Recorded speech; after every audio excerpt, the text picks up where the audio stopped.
ನಮಸ್ಕಾರ ವೀಕ್ಷಕರೇ ರಾಜ್ಯ ರಾಜಕೀಯದಲ್ಲಿ ಬದಲಾವಣೆಯ ಗಾಳಿ ಬೀಸುವ ಲಕ್ಷಣಗಳು ದಟ್ಟವಾಗ್ತಾ ಇದೆ. ಸಿಎಂ ಸಿದ್ದರಾಮಯ್ಯ ಅವರು ಈಗ ರಾಜಕೀಯವಾಗಿ ಅತ್ಯಂತ ಕಷ್ಟದ ಪರಿಸ್ಥಿತಿಯಲ್ಲಿದ್ದಾರೆ ಅಂತ ಹೇಳ್ಬೋದು. ಒಂದು ಕಡೆ ಸರ್ಕಾರಕ್ಕೆ ಸಾಲು ಕಂಟಕಗಳು ಎದುರಾಗ್ತಾ ಇದ್ರೆ ಸಿದ್ದರಾಮಯ್ಯ ಅವ್ರಿಗೂ ಸಹ ಸಾಲು ಸಂಕಷ್ಟಗಳು ಎದುರಾಗ್ತಾ ಇದೆ. ಸರ್ಕಾರದ ವಿರುದ್ಧ ಹಗರಣಗಳ ಆರೋಪ ಮಾಡಿ ವಿಪಕ್ಷಗಳು ಸರ್ಕಾರವನ್ನ ಟಾರ್ಗೆಟ್ ಮಾಡ್ಕೊಂಡಿದೆ. ಇನ್ನೊಂದು ಕಡೆ ಮೂಡಾಸುಳಿಯಲ್ಲಿರುವಂತಹ ಸಿಎಂಗೆ ಕಾನೂನು ಹೋರಾಟದಲ್ಲೂ ಬಹುದೊಡ್ಡ ಹಿನ್ನಡೆಯಾಗಿದೆ. ಸಿಎಂ ಏನಂದುಕೊಂಡಿದ್ರು ಅದೆಲ್ಲವೂ ಉಲ್ಟಾ ಪಲ್ಟಾ ಆಗಿದೆ. ಹೈಕೋರ್ಟ್ ಒಂದು ಬಿಗ್ ಶಾಕ್ ಅನ್ನೇ ಕೊಟ್ಟಿದೆ ಅಂತ ಹೇಳಬಹುದು. ಇಂತಹ ಸಂಕಷ್ಟದ ಪರಿಸ್ಥಿತಿಯಲ್ಲಿ ಸ್ವಪಕ್ಷದವರೇ ಸಿಎಂ ಬದಲಾವಣೆ ವಿಚಾರವನ್ನ ದೊಡ್ಡ ಮಟ್ಟದಲ್ಲಿ ಮುನ್ನೆಲೆಗೆ ತಂದಿದ್ದಾರೆ. ಸರ್ಕಾರ ಅಧಿಕಾರಕ್ಕೆ ಬಂದ ದಿನದಿಂದಲೂ ಸಿಎಂ ಬದಲಾವಣೆ ವಿಚಾರ ಆಗಾಗ ಚರ್ಚೆ ಆಗ್ತಾ ಇತ್ತು. ಮೂಡಾ ಹಗರಣದ ಆರೋಪ ಬಂದ ನಂತರದಲ್ಲಂತೂ ಅದು ಇನ್ನಷ್ಟು ಪ್ರಬಲವಾಗಿ ಕೇಳಿ ಬರೋದಕ್ಕೆ ಶುರುವಾಯಿತು. ಸಿಎಂ ರೇಸ್ನಲ್ಲಿದ್ದ ಹಲವರ ಚುರುಕಿನ ಚಟುವಟಿಕೆ ಅದಕ್ಕೆ ಮತ್ತಷ್ಟು ಮೈಲೇಜ್ ಅನ್ನು ಕೊಡ್ತು. ಈಗ ಸಿಎಂ ರೇಸ್ನಲ್ಲಿ ಮುಂಚೂಣಿಯಲ್ಲಿರುವ ಸ್ವತಃ ಡಿ.ಕೆ. ಶಿವಕುಮಾರ್ ಅವರು ಈ ಒಪ್ಪಂದದ ವಿಚಾರವನ್ನು ಬಹಿರಂಗಪಡಿಸಿದ್ದಾರೆ. ಆ ಮೂಲಕ ಪಕ್ಕದಲ್ಲೇ ಇದ್ದಂತಹ ಡಿ.ಕೆ. ಶಿವಕುಮಾರ್ ಅವರು ಸಿದ್ದರಾಮಯ್ಯ ಅವರಿಗೆ ಬಿಗ್ ಶಾಕ್ ಕೊಟ್ಟಿರುವಂಥದ್ದು. ಕಾಂಗ್ರೆಸ್ ಸರ್ಕಾರದಲ್ಲಿ ಜೋಡೆತ್ತುಗಳು ಅಂತ ಗುರುತಿಸಿಕೊಂಡಿರುವ ಈ ಇಬ್ಬರ ಮಧ್ಯೆ ಈಗ ಒಳ ರಾಜಕೀಯದಲ್ಲಿ ಒಂದು ಬಿಗ್ ಫೈಟ್ ನಡೆಯುವಂತಹ ಸಾಧ್ಯತೆ ಇದೆ.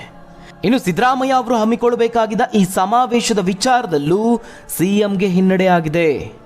ಸಮಾವೇಶದ ದಿನವೇ ಹೈಕೋರ್ಟ್ ಹಾಗೆ ಇಡಿ ಬ್ಯಾಕ್ ಟು ಬ್ಯಾಕ್ ಶಾಕ್ ಕೊಟ್ಟಿರುವಂಥದ್ದು. ಹಾಗಾದ್ರೆ ಏನಿದು ಡಿ.ಕೆ. ಶಿವಕುಮಾರ್ ರಣತಂತ್ರ? ಇದ್ದಕ್ಕಿದ್ದಂತೆ ಒಪ್ಪಂದದ ವಿಚಾರವನ್ನ ಬಹಿರಂಗಪಡಿಸಿದ್ಯಾಕೆ? ಸಿದ್ದುಗೆ ಎದುರಾಯ್ತಾ ಬಹುದೊಡ್ಡ ಕಂಟಕ. ಸಾಲು ಸಂಕಷ್ಟವನ್ನ ಎದುರಿಸಲು ಸಿದ್ದು ಕೈಗೊಂಡ ಮಹಾ ಪ್ಲಾನ್ ಏನು? ಈ ಎಲ್ಲದರ ಮಧ್ಯೆ ಹೈಕೋರ್ಟ್ ಕೊಟ್ಟಂತಹ ಶಾಕ್ ಏನು? ಇಡಿ ಕೊಟ್ಟ ವರದಿಯಲ್ಲಿ ಅಂಥದ್ದೇನಿದೆ? ಆ ಎಲ್ಲದರ ಬಗ್ಗೆ ಒಂದು ವರದಿ ಇದೆ, ನೋಡೋಣ. ವೀಕ್ಷಕರೇ, ಸಮಾವೇಶದ ದಿನವೇ ಸಿದ್ದರಾಮಯ್ಯ ಅವರಿಗೆ ಬಿಗ್ ಶಾಕ್ ಎದುರಾಗಿದೆ. ಕಾನೂನು ಹೋರಾಟದಲ್ಲಿ ಬಹಳ ದೊಡ್ಡ ಹಿನ್ನಡೆ ಅಂತ ಹೇಳ್ಬೋದು. ನಿಮ್ಮೆಲ್ಲರಿಗೂ ಗೊತ್ತಿರೋ ಹಾಗೆ ಹಾಸನದಲ್ಲಿ ಸಮಾವೇಶ ನಡೆದಿದೆ. ಆದರೆ ಇದು ಸಿದ್ದರಾಮಯ್ಯ ಅವರ ಪ್ರೈವೇಟ್ ಸಮಾವೇಶ ಆಗಬೇಕಿತ್ತು. ಅಂದರೆ ಅವರ ಸ್ವಾಭಿಮಾನಿ ಸಮಾವೇಶ ಮಾಡಬೇಕು ಅಂತ ಅವರ ಬೆಂಬಲಿಗರು ಪ್ಲಾನ್ ಅನ್ನು ರೂಪಿಸಿದ್ರು. ಆ ಒಂದು ಸಮಾವೇಶದಲ್ಲಿ ಪಕ್ಷದ ಚಿಹ್ನೆ ಇರ್ತಾ ಇರಲಿಲ್ಲ. ಆದರೆ ಅದನ್ನು ಬದಲಾಯಿಸಿದ್ದು, ಸಿದ್ದು ಲೆಕ್ಕಾಚಾರವನ್ನು ಉಲ್ಟಾ ಪಲ್ಟಾ ಮಾಡಿದ್ದು ಡಿ.ಕೆ. ಶಿವಕುಮಾರ್ ಅವರು. ಯಾವಾಗ ಈ ಒಂದು ಸ್ವಾಭಿಮಾನಿ ಸಮಾವೇಶಕ್ಕೆ ಸಿದ್ದರಾಮಯ್ಯ ಅವರ ಬೆಂಬಲಿಗರು ಪ್ಲಾನ್ ಅನ್ನು ರೂಪಿಸಿದ್ರೋ ಆಗಲೇ ಡಿ.ಕೆ. ಶಿವಕುಮಾರ್ ಅವರು ಅಲರ್ಟ್ ಆಗಿದ್ರು. ದೆಹಲಿಯಲ್ಲಿ ಡಿ.ಕೆ. ಶಿವಕುಮಾರ್ ಅವರು ಕೊಟ್ಟಂತಹ ಕೌಂಟರ್ಗೆ ಇಲ್ಲಿ ಸಿದ್ದು ಲೆಕ್ಕಾಚಾರ ಉಲ್ಟಾ ಪಲ್ಟಾ ಆಗಿದೆ ಅಂತ ಹೇಳ್ಬೋದು. ವಿಧಾನಸಭಾ ಉಪಚುನಾವಣೆಯ ನಂತರದಲ್ಲಿ ನಾಯಕರ ನಡುವೆ ಈಗ ಸಿಎಂ ಬದಲಾವಣೆ ವಿಚಾರದಲ್ಲಿ ಮುಸುಕಿನ ಗುದ್ದಾಟ ನಡೀತಾ ಇದೆ. 3 ಕ್ಷೇತ್ರದಲ್ಲಿ ಕಾಂಗ್ರೆಸ್ ಗೆಲುವನ್ನು ಸಾಧಿಸುತ್ತೆ. ಈ ಒಂದು ಗೆಲುವಿನ ಕ್ರೆಡಿಟ್ ಅನ್ನ ತೆಗೆದುಕೊಳ್ಳೋದಕ್ಕೆ ಸಿಎಂ ಮುಂದಾಗಿದ್ರು. ಅದರ ಜೊತೆಗೆ ಮುಖ್ಯವಾಗಿ ಪಕ್ಷದ ಹೈಕಮಾಂಡ್ಗೆ, ಅದರಲ್ಲೂ ರಾಜ್ಯದ ತಮ್ಮ ವಿರುದ್ಧವಾಗಿ ನಿಂತಿರುವ ಸ್ವಪಕ್ಷದ ವಿರೋಧಿಗಳಿಗೆ ಸಂದೇಶವನ್ನು ರವಾನಿಸೋದಕ್ಕೆ ಅಂತಲೇ ಹಾಸನದಲ್ಲಿ ಸ್ವಾಭಿಮಾನಿ ಸಮಾವೇಶವನ್ನು ಮಾಡಬೇಕು ಅಂತ ಪ್ಲಾನ್ ಅನ್ನು ರೂಪಿಸಿದರು. ಆದರೆ ಈಗ ಅದು ಜನಕಲ್ಯಾಣ ಸಮಾವೇಶದ ರೂಪ ಪಡೆದಿದೆ. ಅದಕ್ಕೆ ಕಾರಣ ನೇರ ಡಿ.ಕೆ. ಶಿವಕುಮಾರ್ ಅವರು. ಸ್ವಾಭಿಮಾನಿ ಸಮಾವೇಶವನ್ನು ಜನಕಲ್ಯಾಣ ಸಮಾವೇಶ ಅಂತ ಬದಲಿಸಿದ್ದು ಮಾತ್ರವಲ್ಲದೆ ತಾನೂ ಸಹ ಆ ಒಂದು ಸಮಾವೇಶದಲ್ಲಿ ಭಾಗಿಯಾಗ್ತಾ ಇದ್ದಾರೆ. ಇದು ಡಿ.ಕೆ. ಶಿವಕುಮಾರ್ ಅವರು ಪಕ್ಷದಲ್ಲಿ ಎಷ್ಟು ಹಿಡಿತವನ್ನು ಹೊಂದಿದ್ದಾರೆ ಅನ್ನೋದನ್ನು ಸಾಬೀತುಪಡಿಸುತ್ತೆ. ಇದು ಒಳ ರಾಜಕೀಯದ ಲೆಕ್ಕಾಚಾರ. ಆದರೆ ಇನ್ನು ಸಮಾವೇಶದ ಹಿಂದಿನ ಮತ್ತೊಂದು ಉದ್ದೇಶ ಇದೆ. ಅದು ಮಾಜಿ ಪ್ರಧಾನಿ ಎಚ್.ಡಿ. ದೇವೇಗೌಡರಿಗೆ ಕೌಂಟರ್ ಕೊಡೋದಕ್ಕೆ ಅಂತಾನೆ ಅವರ ತವರು ಜಿಲ್ಲೆಯಲ್ಲಿ ಹಾಸನದಲ್ಲಿ ಈ ಒಂದು ಸಮಾವೇಶವನ್ನು ಹಮ್ಮಿಕೊಂಡಿರುವಂಥದ್ದು. ಈ ಒಂದು ಸಮಾವೇಶದ ಹೊಣೆ ಹೊತ್ತಿರೋದು ಸಿದ್ದರಾಮಯ್ಯ ಅವರ ಆಪ್ತ ಸಚಿವರಾದ ಎಚ್.ಸಿ. ಮಹದೇವಪ್ಪ, ಕೆ.ಎನ್. ರಾಜಣ್ಣ, ಕೆ. ವೆಂಕಟೇಶ್ ಅವರು ಈ ರೀತಿಯಾಗಿ ಸಮಾವೇಶದ ಸಂಘಟನೆಯ ಹೊಣೆಯನ್ನು ಹೊತ್ತಿದ್ದಾರೆ. ಇದಕ್ಕೆ ಮೈಸೂರಿನಿಂದ ಸುಮಾರು 2 ಲಕ್ಷಕ್ಕೂ ಹೆಚ್ಚು ಜನರನ್ನು ಹಾಸನದಲ್ಲಿ ಜಮಾವಣೆ ಮಾಡಿಸಿದ್ದಾರೆ. ಮೈಸೂರಿನ ಬದಲಾಗಿ ಹಾಸನದಲ್ಲಿ ಈ ಒಂದು ಸಮಾವೇಶ ಹಮ್ಮಿಕೊಂಡಿದ್ದು ವಿಶೇಷ ಅಂತ ಹೇಳ್ಬೋದು. ಒಂದು, ಎಚ್.ಡಿ. ದೇವೇಗೌಡರಿಗೆ ಕೌಂಟರ್ ಕೊಡಬೇಕು. ಜೆಡಿಎಸ್ನ ಭದ್ರಕೋಟೆ ಆಗಿರುವ ಹಾಸನದಲ್ಲೇ ಒಂದು ತಕ್ಕ ಉತ್ತರವನ್ನು ಕೊಡಬೇಕು. ಉಪಚುನಾವಣೆಯಲ್ಲಿ 3 ಸ್ಥಾನ ಗೆದ್ದಂತಹ ಹುಮ್ಮಸ್ಸಿನಲ್ಲಿ ಆ ಗೆಲುವಿನ ಕ್ರೆಡಿಟ್ ಅನ್ನು ತಾವು ತೆಗೆದುಕೊಳ್ಳೋದರ ಜೊತೆಗೆ ಜೆಡಿಎಸ್ಗೆ ಕೌಂಟರ್ ಕೊಡೋದು ಈ ಸಮಾವೇಶದ ಹಿಂದಿನ ಬೇರೆ ಉದ್ದೇಶಗಳು. ಆದರೆ ಅದು ಜನಕಲ್ಯಾಣ ಸಮಾವೇಶವಾಗಿ ಬದಲಾಯಿತು. ಇದರ ಲಾಭವನ್ನು ಪಕ್ಷವೂ ಸಹ ಪಡೆದುಕೊಳ್ಳುತ್ತೆ. ಜೋಡೆತ್ತುಗಳು ಯಾವಾಗ ದೆಹಲಿಯಲ್ಲಿ ಇದ್ರೋ ಅದೇ ಸಮಯದಲ್ಲಿ ಇದೇ ಸ್ವಾಭಿಮಾನಿ ಸಮಾವೇಶದ ವಿರುದ್ಧವಾಗಿ ಒಂದು ಅನಾಮಧೇಯ ಪತ್ರ ಎಐಸಿಸಿ ವರಿಷ್ಠರ ಅಂಗಣಕ್ಕೆ ಯಾವಾಗ ಬಂದು ಬಿತ್ತೋ ಕಾರ್ಯಕ್ರಮದ ಇಡೀ ರೂಪುರೇಷೆಗಳು ಬದಲಾಗಿ ಹೋಯಿತು. ಪಕ್ಷದ ಚೌಕಟ್ಟಿನಲ್ಲೇ ಸಮಾವೇಶ ನಡೀಬೇಕು. ಹೈಕಮಾಂಡ್ ಈ ಸೂಚನೆ ಕೊಡ್ತಾ ಇದ್ದಂತೆ ಡಿ ಕೆ ಶಿವಕುಮಾರ್ ಅವರು ರಂಗ ಪ್ರವೇಶವನ್ನ ಮಾಡ್ತಾರೆ.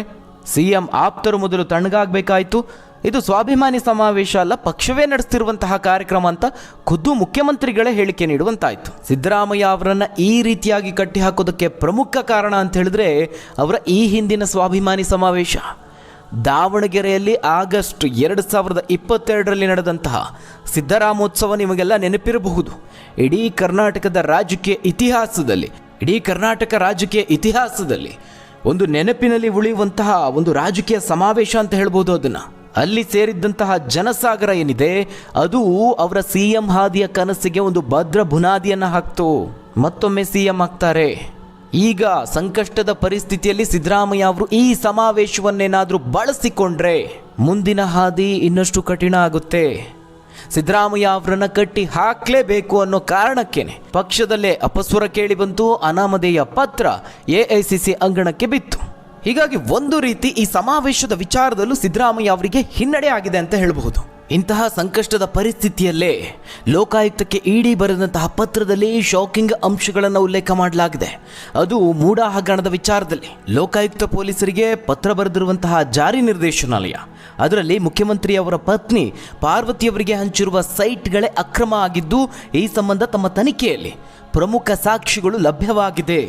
ಅಷ್ಟು ಮಾತ್ರ ಅಲ್ಲ, ಮೂಡಾ ವ್ಯಾಪ್ತಿಯಲ್ಲಿ ಬರೋಬ್ಬರಿ 700 ಕೋಟಿ ಮೌಲ್ಯದ 1095 ಸೈಟ್ಗಳನ್ನು ಮಾರ್ಗಸೂಚಿ ನಿಯಮಗಳನ್ನು ಉಲ್ಲಂಘಿಸಿ ತಮಗೆ ಬೇಕಾದವರಿಗೆ, ಪ್ರಭಾವಿಗಳಿಗೆ, ರಿಯಲ್ ಎಸ್ಟೇಟ್ ವ್ಯಾಪಾರಿಗಳಿಗೆ ಅಕ್ರಮವಾಗಿ ಹಂಚಲಾಗಿದೆ ಅಂತ ತನಿಖಾ ವರದಿ ಹೇಳಿದೆ. ಆ ಮೂಲಕ ಇಡಿ ಸಹ ಪತ್ರದ ಮೂಲಕವಾಗಿ ಒಂದು ಬಾಂಬನ್ನು ಸಿಡಿಸಿದಂತಾಗಿದೆ. ಬೆಳಗಾವಿ ಅಧಿವೇಶನಕ್ಕೆ ಕೇವಲ ಬೆರಳೆಣಿಕೆಯಷ್ಟು ದಿನಗಳು ಬಾಕಿ ಇರುವಂತಹ ಈ ಸಂದರ್ಭದಲ್ಲಿ ಇಂತಹದೊಂದು ಪತ್ರವನ್ನು ಬರೆದಿರೋದು ಬೇರೆಯದೇ ರಾಜಕೀಯ ಚರ್ಚೆಯನ್ನು ಹುಟ್ಟುಹಾಕಿದೆ. ಆ ಮೂಲಕ ಮೂಡಾ ಪ್ರಕರಣಕ್ಕೆ ಒಂದು ಸ್ಫೋಟಕ ತಿರುವು ಸಿಕ್ಕಂತಾಗಿದೆ. ಅಂದರೆ ಇದು ಸಿದ್ದರಾಮಯ್ಯ ಅವರಿಗೆ ಮತ್ತಷ್ಟು ಸಂಕಷ್ಟವನ್ನು ತಂದೊಡಬಹುದಾದಂತಹ ಬೆಳವಣಿಗೆ. ಈ ಎಲ್ಲ ಸಂಕಷ್ಟದ ಪರಿಸ್ಥಿತಿಯಲ್ಲಿ ಈಗ ಸಿದ್ದರಾಮಯ್ಯ ಅವರಿಗೆ ಹೈಕೋರ್ಟ್ ಸಹ ಒಂದು ಶಾಕಿಂಗ್ ನ್ಯೂಸನ್ನು ಕೊಟ್ಟಿದೆ. ಕಾನೂನು ಹೋರಾಟದಲ್ಲಿ ಅವರಿಗೆ ಹಿನ್ನಡೆ ಆಗಿದೆ ಅಂತ ಹೇಳಬಹುದು. ನಿಮ್ಮೆಲ್ಲರಿಗೂ ಗೊತ್ತಿರೋ ಹಾಗೆ ಈ ಮೂಡಾ ಹಗರಣಕ್ಕೆ ಸಂಬಂಧಪಟ್ಟಂತೆ ರಾಜ್ಯಪಾಲರು ಏನು ಪ್ರಾಸಿಕ್ಯೂಷನ್ಗೆ ಅನುಮತಿಯನ್ನು ನೀಡಿದ್ರು ಅದನ್ನು ಪ್ರಶ್ನಿಸಿ ಸಿದ್ದರಾಮಯ್ಯ ಅವರು ಹೈಕೋರ್ಟ್ ಮೆಟ್ಟಿಲೇರ್ತಾರೆ. ಅಲ್ಲಿ ಏಕಸದಸ್ಯ ಪೀಠದಲ್ಲಿ ಒಂದು ಆದೇಶ ಬರುತ್ತೆ, ತನಿಖೆ ಆಗಬೇಕು ಅಂತ. ರಾಜ್ಯಪಾಲರ ಅನುಮತಿ ಏನಿದೆ ಅದು ಸರಿಯಾಗಿದೆ ಅಂತ ಅದು ಎತ್ತಿ ಹಿಡಿಯುತ್ತೆ. ಕೋರ್ಟ್ ಆದೇಶದಂತೆ ಲೋಕಾಯುಕ್ತ ಪೊಲೀಸರು ಎಫ್ಐಆರ್ ಅನ್ನು ದಾಖಲಿಸಿಕೊಂಡ್ರು, ವಿಚಾರಣೆಯನ್ನು ಸಹ ನಡೆಸುತ್ತಿದ್ದಾರೆ. ಹೈಕೋರ್ಟ್ನ ವಿಭಾಗೀಯ ಪೀಠಕ್ಕೆ ಮೇಲ್ಮನವಿಯನ್ನು ಸಲ್ಲಿಸಿದ್ರು. ಅದರ ತೀರ್ಪು ಈಗ ಹೊರಬಿದ್ದಿದೆ. ಇದು ಶಾಕ್ ಕೊಡ್ತಾ ಇರುವಂಥದ್ದು. ಈ ಒಂದು ಅರ್ಜಿಯ ವಿಚಾರಣೆ ನಡೆಸಿದಂತಹ ಹೈಕೋರ್ಟ್ ಮೂಡಾ ನಿವೇಶನ ಹಂಚಿಕೆ ವಿಚಾರದಲ್ಲಿ ಏನು ರಾಜ್ಯಪಾಲರು ನೀಡಿದ್ದಾರೆ ಪ್ರಾಸಿಕ್ಯೂಷನ್ ಅನುಮತಿ, ಅದಕ್ಕೆ ತಡೆ ನೀಡೋದಕ್ಕೆ ವಿಭಾಗೀಯ ಪೀಠ ನಿರಾಕರಿಸಿದೆ. ಅಂದರೆ ಏಕಸದಸ್ಯ ಪೀಠದ ಆದೇಶಕ್ಕೆ ಅಥವಾ ತೀರ್ಪಿಗೆ ತಡೆ ನೀಡೋದಕ್ಕೆ ಸಾಧ್ಯ ಇಲ್ಲ ಅಂತ ಹೇಳಿದೆ. ಹೀಗಾಗಿ ಕಾನೂನು ಹೋರಾಟದ ವಿಚಾರದಲ್ಲಿ ಸಿದ್ದರಾಮಯ್ಯ ಅವರ ಮುಂದಿನ ನಡೆ ಸಾಕಷ್ಟು ಕುತೂಹಲವನ್ನು ಮೂಡಿಸಿದೆ. ಯಾಕಂದರೆ ಸುಪ್ರೀಂ ಕೋರ್ಟ್ವರೆಗೂ ಹೋಗುವಂತಹ ಅವಕಾಶ ಇರೋದ್ರಿಂದ ಅದನ್ನು ಬಳಸಿಕೊಳ್ತಾರಾ ಇಲ್ವಾ, ಇದು ಕುತೂಹಲ ಮೂಡಿಸ್ತಾ ಇದೆ. ಒಟ್ಟಾರೆಯಾಗಿ ಈ ಎಲ್ಲ ವಿಚಾರಗಳು ಅವರ ಕುರ್ಚಿಗೆ ಕಂಟಕ ತರುವಂತಹ ವಿಚಾರ. ಮುಂದಿನ ಅಧಿವೇಶನದಲ್ಲೂ ಇದು ಸದ್ದು ಮಾಡುತ್ತೆ. ವಿಪಕ್ಷಗಳನ್ನು ಅಲ್ಲಿ ಎದುರಿಸಬೇಕಾಗಿದೆ. ಇನ್ನು ಸ್ವಪಕ್ಷದಲ್ಲಿ ತಮ್ಮ ವಿರುದ್ಧವಾಗಿ ಪಿತೂರಿ ಮಾಡ್ತಿರೋರು, ತಮ್ಮ ಕುರ್ಚಿಯನ್ನು ಕಿತ್ಕೊಳ್ಳೋಕೆ ಸಿಎಂ ರೇಸ್ನಲ್ಲಿರೋರಿಗೆ ಸಿದ್ದರಾಮಯ್ಯ ಅವರು ಉತ್ತರವನ್ನು ನೀಡಬೇಕಾಗಿದೆ. ಇದೇ ಕಾರಣಕ್ಕೆ ಹೇಳಿದ್ದು ಇದು ಅತ್ಯಂತ ಸಂಕಷ್ಟದ ಪರಿಸ್ಥಿತಿಯಲ್ಲಿದ್ದಾರೆ ಅಂತ. ಇದರ ಮಧ್ಯೆ ಡಿ ಕೆ ಶಿವಕುಮಾರ್ ಅವರ ರಣತಂತ್ರ. DCM ಏನು ಮಾಡಿದ್ರು, ರಾಷ್ಟ್ರೀಯ ವಾಹಿನಿಗೆ ನೀಡಿದಂತಹ ಸಂದರ್ಶನದಲ್ಲಿ ಒಂದು ಅಚ್ಚರಿಯ ವಿಚಾರವನ್ನು ಬಹಿರಂಗಪಡಿಸ್ತಾರೆ. ಸಿದ್ದರಾಮಯ್ಯ ಅವರು ಹಾಗೆ ಡಿ ಕೆ ಶಿವಕುಮಾರ್ ಅವರ ನಡುವೆ ಅಧಿಕಾರ ಹಂಚಿಕೆ ಆಗಿದೆ ಅಂತ ಈ ಹಿಂದೆಲ್ಲ ಅನಧಿಕೃತವಾಗಿ ಪಕ್ಷದಲ್ಲಿ ರಾಜ್ಯ ರಾಜಕೀಯ ವಲಯದಲ್ಲಿ ಚರ್ಚೆ ಆಗ್ತಾ ಇತ್ತು. ಆದರೆ ಈಗ ಅದು ಅಧಿಕೃತ ಒಪ್ಪಂದ ಅನ್ನೋ ವಿಚಾರ ಈಗ DCM ಬಾಯಲ್ಲಿ ಹೊರಬಿದ್ದಿರುವಂಥದ್ದು. ಮುಖ್ಯಮಂತ್ರಿ ಸ್ಥಾನದ ವಿಚಾರದಲ್ಲಿ ಒಡಂಬಡಿಕೆ ಆಗಿತ್ತು, ಒಪ್ಪಂದ ಆಗಿತ್ತು ಅಂತ ಹೇಳಿಕೆಯನ್ನು ನೀಡಿದ್ದಾರೆ. ನನ್ನ ಬಲ, ನನ್ನ ವೀಕ್ನೆಸ್ ಏನು ಅನ್ನೋದು ನನಗೆ ಗೊತ್ತು. ಪಕ್ಷ ವಹಿಸುವಂತಹ ಕೆಲಸವನ್ನು ನಿಯತ್ತಾಗಿ ಮಾಡೋದು ನನ್ನ ಬಲ. ಪಕ್ಷ ವಹಿಸುವ ಕೆಲಸವನ್ನು ನಿಯತ್ತಾಗಿ ಮಾಡೋದೇ ನನ್ನ ಬಲ. ಯಾವುದೇ ವಿಚಾರಕ್ಕೆ ಸಂಬಂಧಿಸಿದಂತೆ ಹೈಕಮಾಂಡನ್ನು ನಾನು ಬ್ಲ್ಯಾಕ್ ಮೇಲ್ ಮಾಡದೇ ಇರೋದೇ ನನ್ನ ವೀಕ್ನೆಸ್ ಅಂತ ಡಿ ಕೆ ಶಿವಕುಮಾರ್ ಅವರು ಹೇಳ್ಕೊಂಡಿದ್ದಾರೆ.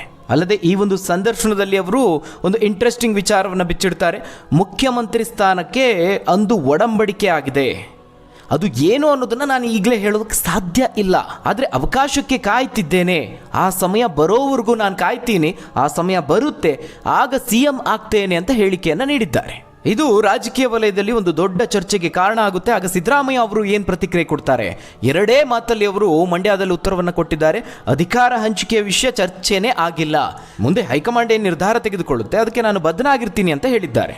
ಒಟ್ಟಾರೆಯಾಗಿ ಈ ಎಲ್ಲ ವಿಚಾರಗಳು ಸದ್ಯಕ್ಕೆ ಸಿದ್ದರಾಮಯ್ಯ ಅವರ CM ಕುರ್ಚಿಯ ಸುತ್ತಲೂ ಸುತ್ತುತ್ತಿದೆ ಅನ್ನೋದೇ ಇಂಟ್ರೆಸ್ಟಿಂಗ್ ವಿಚಾರ. ಹಾಗಾದರೆ ವೀಕ್ಷಕರೇ, ಈ ಬಗ್ಗೆ ನೀವೇನಂತೀರಾ? ರಾಜ್ಯದಲ್ಲಿ CM ಬದಲಾವಣೆ ಆಗಬೇಕಾ ಬೇಡವಾ? ತಪ್ಪದೆ ನಿಮ್ಮ ಅಭಿಪ್ರಾಯವನ್ನು ಕಮೆಂಟ್ ಮೂಲಕವಾಗಿ ತಿಳಿಸಿ. ಧನ್ಯವಾದಗಳು ವೀಕ್ಷಕರೇ.